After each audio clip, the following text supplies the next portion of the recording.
Jordan Schakel joining us right now on the Loose Cannons on Extra 1360. And a big reason why the Aztecs bounced back last night is the play of Jordan, who had an incredible game, a career-high 28 points, nearly had a double-double. Jordan, you finished with 9 rebounds as well. I heard you say last night post-game that after Saturday, you said, we will never blow another lead like that again. How personally did you take Saturday and your teammates and your fellow senior class? And, how much did that inspire you last night? Yeah, I took it very personally. A lot of those plays are on me, and that's just not how we want our team to be. That's not how San Diego State, that's not what we pride ourselves on. So we all just took it personally, vowed to never let that happen again, and we just used it for fuel. And we came out early and jumped on them and then didn't let up. I was hoping we'd get another opportunity to talk to you sooner than later. And the last time you were on the show, you were talking about the garage workouts. I didn't realize this until I read the Union Tribune article on you, but you grew out the beard like during the shutdown this offseason. How much of the work you put in this offseason do you think about during some of the tough and trying moments this season? Like, just it almost feels like it has to be a good season because how much you poured into your off season. Yeah, that's funny that you say that. Because after last game, it didn't feel good to lose like that, and I just drew on a lot of the times that I had, a lot of the situations that I put myself in during the quarantine, because I knew, during the course of a long season, there's going to be a lot of moments where you're uncomfortable. You're in situations that are trying, so I tried to do that during the quarantine. So it was definitely a couple of times that I drew on some stuff that I had done during the quarantine that helped me get out of that situation. Jordan, do you feel like you guys are close to being, the team you're capable of being this year? Because there are flashes of absolute brilliance from this team, and I'm talking about Saturday as well. Even in that loss, then I thought yesterday in the first half you really couldn't have played better overall basketball. I think you led at one point by 29 points, maybe 14 or 15 minutes into the game. How close to a finished product is this team right now? I think we're getting better each game. I think the nice part about this team is that I don't believe we're close to being as good as we can be. We have a lot of areas we can grow still. And the good thing about, being a human being, you don't have to be perfect. We're never going to be perfect, but to get as close to that as possible is the goal. And I think that we do still have a long way to go in terms of putting our best game out there for a full 40 minutes. So that's a good thing. We still have a long way to go. Talking to Jordan Schakel, Aztec senior on the court last night. Redemption game against the Colorado State Rams. Huge victory as the Aztecs continue conference play and readying yourself for Nevada. We'll get to that in a second, but really concentrating on what you were just talking about, this self-scouting you were just doing, more general. I want to get specific. How about this? Give me one compliment, maybe the greatest compliment you can pay this team right now at this point in the season, whatever it is, January 5th, and the greatest criticism you can pay this team right now, something that you'd like to work on? I think our greatest, the greatest compliment I can give is just how we bounced back from our losses.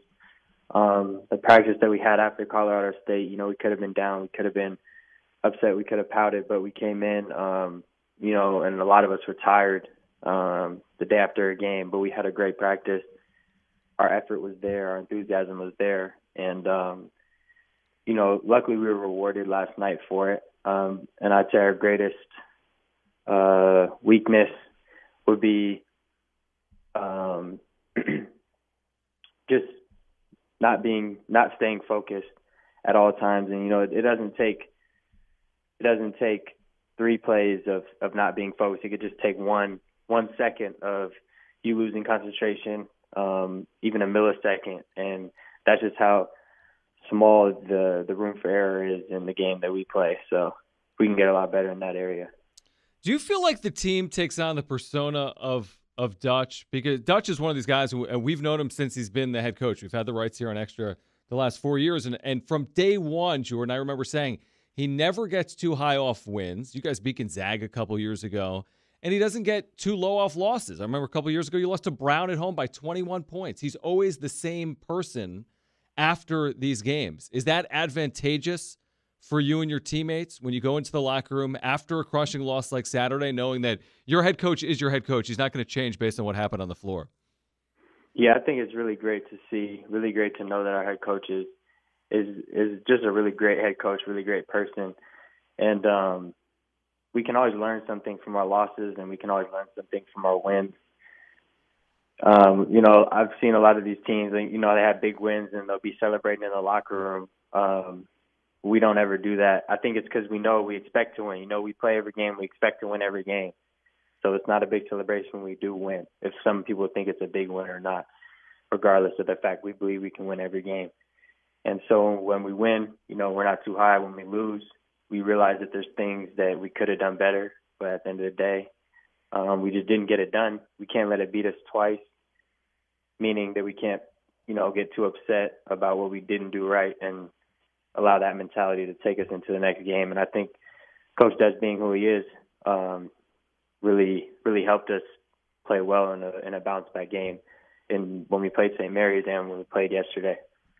Jordan Schakel joining us on Xtra 1360. I played a college football career, and I had 6 years in the NFL, and I've always said this about losses. They all suck, but I'd rather have a bad loss, whether it be a blowout or a come-from-behind loss like you guys had against the Rams early in the season, because you can really buoy the rest of your season. You could feast off the passion and energy somewhat of being humiliated. Like, I almost look at it as a benefit as you guys open conference play at 1 p.m. on Saturday against Colorado State, losing that game in the way you lost it, because you don't want to feel that again for the rest of the year. Would you say there's any truth in that as far as you're concerned, or maybe the personality of this team is concerned? Yeah, you never want to lose a game, and it does feel awful. But at the end of the day, I do agree with what you said. I had never really thought about it like that. But, it is a pain that you don't want to ever go through again. And I think maybe that you're right. There's just that little part of you that just plays extra hard, knowing what has happened to you in the past and knowing that you don't want to ever have that happen again. And getting it out of the way early, I think, is a great thing as well, in terms of, maybe going undefeated and then having that crushing defeat come, at one of the last games of the season, or have that be your last game. We got it out of the way early, and we can just move forward from it now. Jordan, I'm curious, what kind of bond have you established with Matt Mitchell? Because in college basketball, there aren't a lot of teammates that necessarily spend 4 complete seasons playing together, especially in the world of transfers, where you have literally 1,000 players transferring across Division I each and every year. I mean, what type of relationship do you two have both on the floor and off? Yeah, it's been pretty special just playing 4 years with a guy like Matt, just an extremely amazing person and player. Just being able to see him grow, on the basketball floor and off, it's been a pleasure. And I think this year, especially being us two, the leaders of the team, I think we've been able to grow and bond, and especially after the loss, come together and just really say, this isn't going to happen again. We really have to step up and just take ownership of what happened, and I think it drew us closer for sure. I'm just excited for how the rest of the season treats us and how we can continue to, grow and lead this team. To kind of further that point, I know you were the star last night with 28 points, but I want to compliment Matt Mitchell and get your perspective. I mean, here's a guy that I've seen him score 30 points. Last year against Utah State with Kawhi in the building, I thought he willed you guys to a win. We've seen it this year against BYU, that remarkable comeback. Last night he took 5 shots. He went 4 of 5. I mean, you guys are all so unselfish. What does it say about Matt to know that he doesn't need to be the guy? He'd rather win than be the guy to score 25 or 30 points every single night. What does that say about him? Yeah, I wanted to actually say something about that. I was just extremely proud of him for being that guy, being a guy that everyone fears. I know the opposing staff knows he can put up 30, 40, points, and just being that guy that they would take his points as they come and then just be the distributor, just be a great player on the floor and just be unselfish. It was a treat to see, and I definitely wanted to give him props for that. That's a special thing, to be able to score 30 and 40 and, have the talent that he has, and then just take what the defense gives you and make the right plays. it's a lot harder to make the right plays than people think. Yeah, there's no question about it. I mean, and it's been fun watching you play and he play over the seasons here at San Diego State, of course, and together.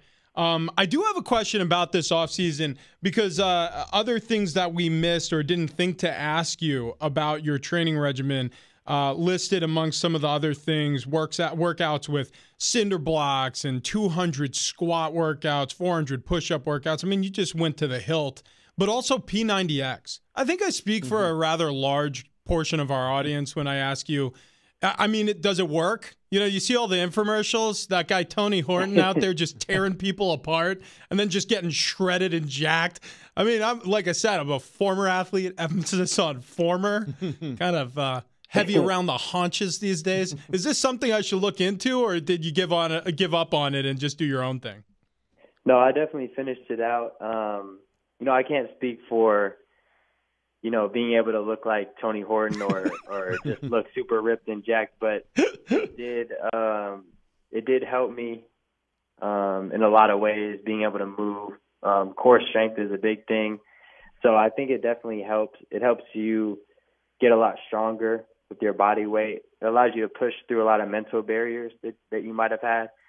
So you'll definitely be better for it. But in terms of looking the part, I can't guarantee that. I can't really say that I, you know, transformed into looking like, you know, one of those guys or that you see on the TV. But I can definitely say that it definitely helps. Now, you mentioned core. Now, I'm going to ask John here. John, is this, like, do I have a core? No, that's not. You have more of, like, it kind of looks like. Is this the like area? You've eaten, like, brisket a lot. Yeah. That's in the middle. It hasn't been great. Yeah. More like a emptied out trash bag at this point. You know, though, you've got a bright future ahead of you, man. It's been a blast watching you play, and we can't wait to see what this rest of the season holds for you. And thanks for joining us. Thank you guys for having me. I appreciate it.